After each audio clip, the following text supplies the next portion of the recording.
Hello बच्चों। मैं आपके लिए लेकर आया हूँ आज एक्सरसाइज 6.3 जो सीरीज हमने चलाई हुई है क्लास 10th ट्राइंगल चैप्टर की। उसकी 6.3 के इंट्रोडक्शन पार्ट पर आज बात करेंगे। ठीक है। उसमें क्या पढ़ना है हमें? उसमें पढ़ना है सिमिलर ट्राइंगल। सिमिलरिटी, दो ट्राइंगल होंगे उनको सिमिलर प्रूव करना है। ओके। आइए पहले चेक करते हैं सिमिलर ट्राइंगल कौन कौन से होते हैं। क्लास 9th में आपने पढ़ा कॉन्ग्रुएंट ट्राइंगल। ओके। जो ट्राइंगल एक दूसरे को पूरी तरह से कवर कर दे, ठीक है, वो होते हैं कॉन्ग्रुएंट ट्राइंगल, यानी कि जिनकी शेप और साइज एक जैसे होते हैं। लेकिन अगर सिमिलर ट्राइंगल छोटे बड़े हो सकते हैं। ओके।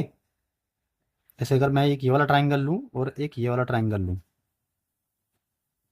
ठीक है, इसका ये वाला, दोनों ही अगर मैं इक्विलेटरल ट्राइंगल की बात करूं, 60 60 60, और ये भी 60 और ये भी 60 और ये भी 60, क्या ये दोनों ट्राइंगल कॉन्ग्रुएंट है? नहीं, कॉन्ग्रुएंट नहीं है, लेकिन दोनों ट्राइंगल सिमिलर हैं। ओके। हाँ, तो सिमिलर ट्राइंगल की डेफिनेशन क्या है? The shape which have same shape but different size. जिनका शेप तो जिनकी शेप हो सेम होगी, लेकिन साइज अगर डिफरेंट होंगे तो वो आपके क्या होंगे? सिमिलर शेप होंगी। आपके एनसीईआरटी में अ, ताजमहल वाली पिक बना करके दिया हुआ है। छोटा, एक बार छोटा ताजमहल है, फिर बड़ा, फिर उससे बड़ा, तो वो सब में किस में आएगी? वो सब आएंगी सिमिलर शेप में आएगी। ठीक है। तो इसका एग्जाम्पल हो गया, जितने भी सर्कल हैं, जितने भी सर्कल हैं वो वो क्या है? सारे सिमिलर शेप हैं। जितने भी स्क्वायर हैं वो सारे सिमिलर शेप में आए कंसिडर हो जाएंगे। जितने भी इक्विलेटरल ट्राइंगल हैं वो सारे सिमिलर ट्राइंगल है। ओके। हाँ, शेप एक जैसी होनी चाहिए, साइज छोटा बड़ा चलता है। यहाँ पे सर्कल मैंने क्यों कहा? क्योंकि एक ये वाला सर्कल और एक ये वाला सर्कल, ठीक है, और भी बड़े बनाइए, वो सारे आपस में सिमिलर होंगे। 6.1 एक्सरसाइज में कुछ इस तरह के ही फिलअप है। हाँ, फिल इन द ब्लैंक है, तो वो वहाँ पे इस तरह के क्वेश्चन पूछे हुए हैं। आइए यहाँ पर अब हमारे पास में क्या है? सिमिलरिटी के कुछ क्राइटेरिया हैं। जैसे क्लास 9th में थे कॉन्ग्रुएंसी के, यहाँ पर सिमिलरिटी के हैं। ठीक है। पहले मैं लिखता हूँ, if two triangle are similar, if two triangle are similar. अगर दो ट्राइंगल सिमिलर हैं तो यहाँ से हमारे पास में कुछ प्रॉपर्टी हैं। क्या प्रॉपर्टी है? दो प्रॉपर्टी है। उनकी साइडों का रेशियो एक तो सेम होता है और उनके कोरस्पॉन्डिंग एंगल इक्वल होते हैं। पहला, their corresponding angle, their corresponding angle are equal. अगर दो ट्राइंगल सिमिलर हैं तो उनके कोरस्पॉन्डिंग एंगल इक्वल होंगे। जैसे एंगल ए पी के, बी क्यू के, सी आर के। ठीक है, अगर A B C P Q R के सिमिलर हैं। Rule number 2, corresponding side, corresponding side are proportion. Proportion किसको बोलते हैं? Same ratio. ये पूरे चैप्टर में इन दोनों बातों की जरूरत पड़ती रहेगी। अगर दो ट्राइंगल सिमिलर हैं, if two triangle are similar, then property number 1, corresponding angle will be equal and corresponding sides are proportion। ठीक है, ये हमारी सिमिलर ट्राइंगल की डेफिनेशन का पार्ट था। अब आइए बात करते हैं क्राइटेरिया।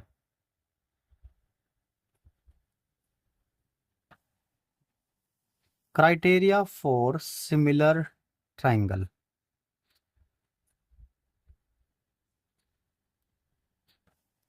सिमिलर ट्राइंगल के लिए क्राइटेरिया क्या क्या है? Okay. First criteria is S S S rule. S S S rule क्या है? एस एस एस रूल यहाँ पर क्लास 9th में साइड साइड साइड रूल क्या हुआ था? दो ट्राइंगल थे मेरे पास में क्लास 9th के लिए, और दोनों की कोरस्पॉन्डिंग साइड अगर इक्वल होती थी तो हम बोल देते थे कि ट्राइंगल आर कॉन्ग्रुएंट। ओके। यहां पर क्या है? यहां पर थोड़ा सा चेंज है। If A B C and P Q R two similar triangle, then A B upon P Q is equal to B C upon Q R is equal to A C upon P R. These two triangle similar by S S S rule, by S S S rule. तो ये दोनों triangle similar है कौन से rule से? S S S rule से। ये sign similarity का होता है। ठीक है, ये जो सिंबल है सिमिलरिटी का है। ये दो ट्राइंगल सिमिलर हैं साइड साइड साइड रूल से। रूल क्या कहता है ये, अगर पहले ट्राइंगल की सारी साइड का रेशो दूसरे ट्राइंगल की सारी साइडों के रेशो के इक्वल हो जाए, जैसे ए बी इससे रेशो से, बी सी का रेशो इसके साथ, ए सी का इसके साथ, अगर रेशो सेम आए तो triangle will be similar by SSS rule. Clear? Okay, now moving ahead, rule number 2। Rule number 2, angle angle rule, या फिर इसको एंगल एंगल एंगल भी बोला जाता है, यानी कि तीनों एंगल। इसमें क्या होगा, इसमें भी वही जो आपको अभी दिखाया इक्विलेटरल ट्राइंगल में। सपोज ये दो ट्राइंगल हैं ए बी सी, और ये हमारा ट्राइंगल है पी क्यू आर। ठीक है, अगर इसका ये वाला एंगल इसके इक्वल हो जाए और इसका ये वाला एंगल इसके इक्वल हो जाए, कोई से भी दो एंगल इक्वल हो जाए अगर दो ट्राइंगल में, ठीक है, तो वो वहां पर ट्राइंगल सिमिलर होते हैं बाई ए रूल। अगर दो एंगल सिमिलर हैं, दो एंगल इक्वल हैं, तो तीसरा तो अपने आप ही होगा, तो इस रूल को हम ए या ट्रिपल ए रूल भी बोलते हैं। Rule number 3, S rule. Class 9th में एस होता था। रूल ये कहता था कि दो साइड है, उनके बीच में आने वाला एंगल अगर इक्वल हो तो ट्राइंगल कॉन्ग्रेंट होते थे। यहाँ पर क्या है, सिमिलरिटी में एंगल हमेशा इक्वल होना चाहिए और साइड हमेशा रेशो में होनी चाहिए। A B C P Q R, अगर ये वाला एंगल इस एंगल के इक्वल हो गया, angle B is equal to angle Q हो गया, और साइड का रेशो अगर ये इसका रेशो इसके साथ A B upon P Q, और इस वाली साइड का रेशो इस वाली साइड के साथ, अगर ये दो बातें मिल जाएं, यानी कि साइडों का रेशो और उनको इंक्लूड होने वाला उसमें एंगल, ऐसा ही यहाँ हुआ, ये वाली साइड वहाँ ऐसा यूज हुआ, ये वाली साइड, और इनमें इंक्लूड होने वाला एंगल अगर इक्वल हो जाए और इन दो साइडों का रेशो, तो ट्राइंगल सिमिलर होता है एस रूल से। अगर मैं बात करूँ इस कॉर्नर के लिए, तो इस कॉर्नर के लिए आपका एंगल ये होगा और साइडों का रेशो ये वाला। अगर मैं इसकी बात करूँ तो साइड अगर ये रेशो में है तो एंगल ये वाला होगा। ऐसे काम करता है एस रूल। तो यहाँ पर by S rule triangle are similar to each other. I hope आपको सिमिलरिटी के क्राइटेरिया बिल्कुल क्लियर हो गए होंगे और सिमिलर ट्राइंगल क्या होता है ये भी क्लियर हो गया होगा। अब हम नेक्स्ट पार्ट में इसकी मैं एक्सरसाइज पोर्शन स्टार्ट करूँगा। अभी के लिए बाय।